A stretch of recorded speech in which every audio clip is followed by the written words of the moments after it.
Bismillahirrahmanirrahim. Assalamualaikum warahmatullahi wabarakatuh.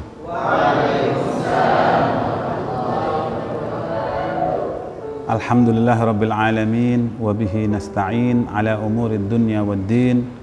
Wassalatu wassalamu ala sayyidina wa habibina wa syafi'ina wa qurrati a'yunina wa maulana Muhammad sallallahu alaihi wa ala alihi at-tayyibin at-tahirin wa ashabihi al-muntajabin al-mayamin. Anak-anakku yang saya cintai, di hari ini, hari Kamis yang kedua berarti ya dari program kita, saya sedikit ingin bicara tentang akhlak ya. Karena di sekolah ini adalah sekolah yang berkarakter. Sekolah ini adalah sekolah yang mengedepankan akhlak. Ada sebuah buku yang menjelaskan tentang bahwa di setiap diri manusia itu ada dua alam. Ada alam zahir dan ada alam batin. Alam zahir itu seperti fisik kita ya.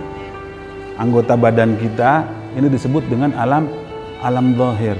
Alam zahir ini membutuhkan apa?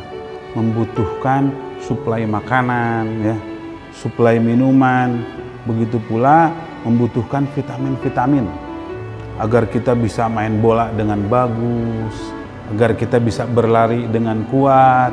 Itu harus makanannya juga harus bagus-bagus, harus bervitamin, harus yang yang kuat, sehingga ketika kita mau berolahraga main bola atau main basket, otomatis menunjang anggota badan kita. Tapi kalau andai kata kita makanannya tidak bervitamin, makanan yang kurang nyaman ya, seperti yang sekarang sangat populernya, ada makanan-makanan seperti kerupuk yang sudah nggak payu, akhirnya ada ide-ide dibuat seblak, ya, dibuat lagi cilok gitu ya, dibuat lagi makanan-makanan kira-kira kalau menurut orang-orang barat itu kurang bervitamin ya, kurang bagus lah nih, sehingga ngefek ke anggota badan kita ini. Contohnya banyak yang makan makanan kerupuk yang sudah nggak laku, terus dibuat seblak, sehingga begitu dimakan ngeganjel di sini ya, di anggota badan ini, dan susah untuk bernafas. Alhamdulillah kalau tertolong sama dokter, kalau tidak tertolong ya wassalam. Begitu pula dengan alam batin. Alam batin juga membutuhkan makanan-makanan, perlu disuplai. Alam batin ini apa? Itu alam ruh, alam jiwa. Jiwa kita ini membutuhkan juga makanan. Jiwa kita juga membutuhkan minuman, membutuhkan vitamin-vitamin. Vitamin-vitaminnya berbeda dengan vitamin-vitamin alam zahir. Kalau andai kata kita suplai terus makanan ke alam jiwa kita, ke alam batin kita, otomatis kita bakal bahagia di dunia dan di akhirat. Kita akan selalu memandang ke depan lebih bagus. Tapi kalau andai kata kita tidak suplai, andai kata kita tidak kasih makanan ya, tidak kasih vitamin, kita hanya mengalir seperti orang-orang lain, otomatis juga kita bakal ya lemah dalam jiwa kita, tidak tahan banting ya.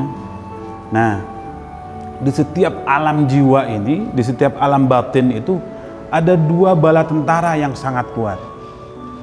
Bala tentara yang dua-duanya ini selalu berperang, tidak pernah akur.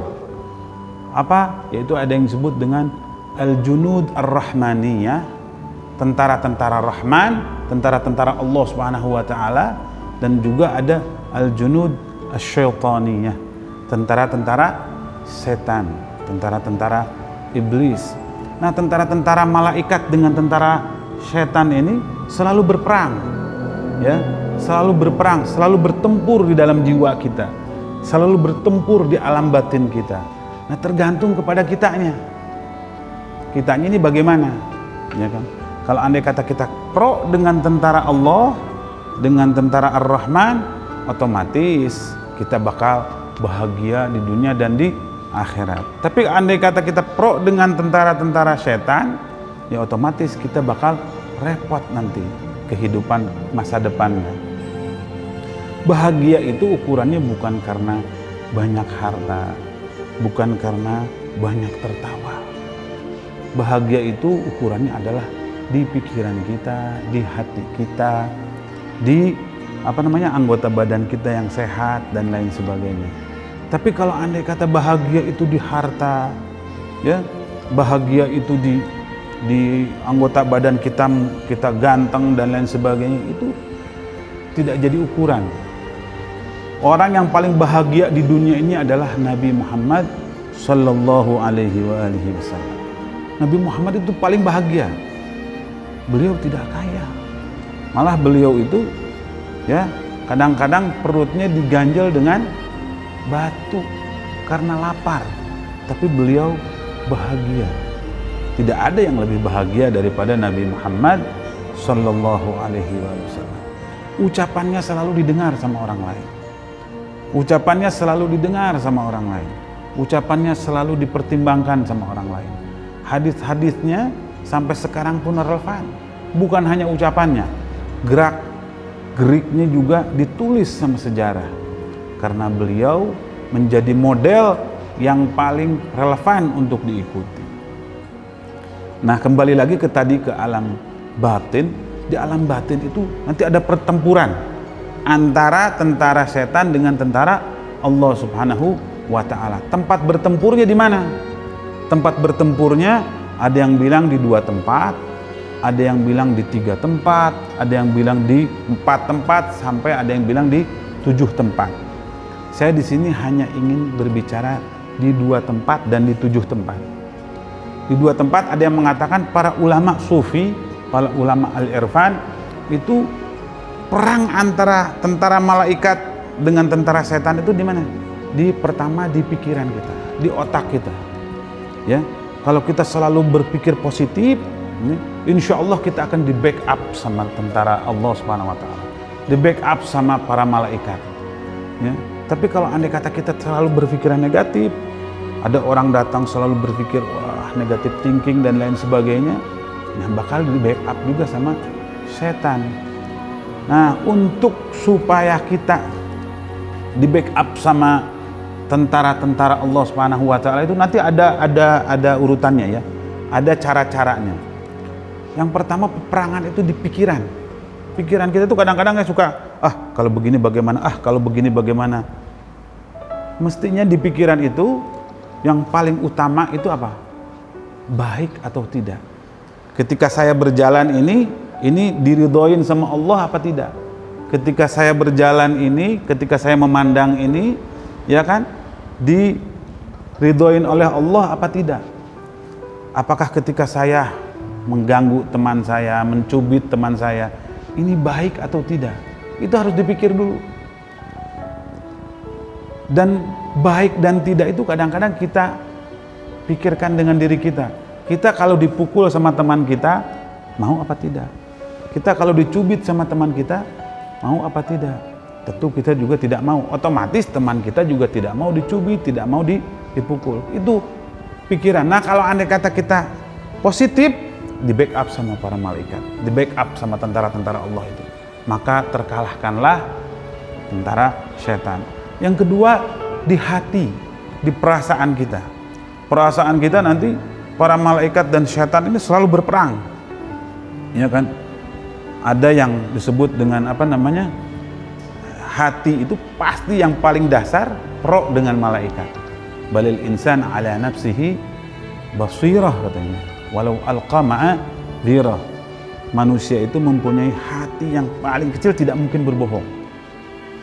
Walaupun manusia ngalasan dan lain sebagainya, tetap hati yang paling kecil ini adalah hal yang paling tepat, hati yang paling dalam. Nah, kalau andai kata kita mengikuti hati yang paling dalam ini, hati yang paling benar ini, insya Allah kita akan di backup sama malaikat dan kita akan bahagia di dunia dan di akhirat. Ada juga yang mengatakan bahwa peperangan ini berada di lapangan peperangan di mana? Di 7 tempat. Yang pertama di mana? Di telinga. Ya. ketika kita mendengar, ucuk, katanya, itu biasanya nggak benar. Katanya si Anu begini, katanya si Anu begini, katanya si Anu, itu biasanya tidak benar. Ya kan? Makanya katanya Sayyidina Ali bin Abi Thalib disebutkan bagaimana bahwa jarak antara surga dengan neraka itu hanya 5 jari. Itu di sini. Antara mata dengan telinga, cuma 5 jari. Kita selalu mendengar tanpa membuktikan dengan mata, ucuk, itu biasanya nggak benar ke neraka. Katanya bahasa Sunda, aku mah ucuk mah jauh kaknya, katanya itu jauh untuk benar. Itu peperangan antara malaikat dengan setan itu di situ, di telinga. Yang kedua di mana? Di mata. Mata kadang-kadang kita melihat ada hal-hal yang tidak baik dan ada hal-hal yang baik. Tapi kalau seumuran anak-anakku semua ini kadang-kadang ada kejelekan juga dianggapnya seperti baik. Contohnya apa? Knalpot motor ya. Knalpot motor itu mengganggu bising. Tapi karena lagi tren kejelekan ini, jadi seakan-akan menjadi baik. Su'u amalihi faro'ahu hasana. Kejelekan ini padahal sudah nyata-nyata jelek, tapi dianggapnya sama dia seakan-akan baik. Padahal ya dengan knalpot itu mengganggu telinga-telinga orang lain. Kadang-kadang ada yang rumahnya di pinggir jalan, ada yang usahanya di pinggir jalan, terganggu dengan bisingnya motor itu. Tapi ada yang menganggap, oh ini keren, ini bagus. Ya, terus juga kita sering ada berita-berita yang tidak benar. Berita-berita walaupun via video dan lain sebagainya, ini videonya begini, ini videonya ini mengatakan seperti ini mengatakan seperti ini. Padahal itu sudah di coding atau sudah diedit dan lain sebagainya, sehingga seakan-akan benar. Dan itu tidak benar. Yang kedua itu peperangannya di mata. Yang ketiga di mana? Di lisan kita. Kalau kita dapat menjaga lisan kita dengan baik, ya, menjaga omongan kita dengan baik.